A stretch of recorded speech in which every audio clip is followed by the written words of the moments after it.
Here I have XIAOMI Redmi K40, and today I'm going to show you how to insert SIM card into this device. So for this operation you will need this kind of tool to eject the SIM card slot, which is located here at the bottom of our device. So what you have to do is to just put the tool inside the hole on the slot. Then the slot will come out. Now you can eject it with your bare hands.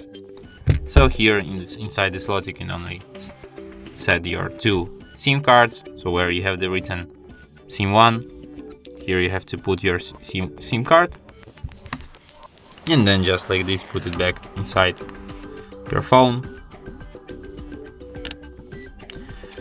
And as you can see, it immediately requires PIN code to my SIM card, which is the proof that SIM card is read. So let's enter it.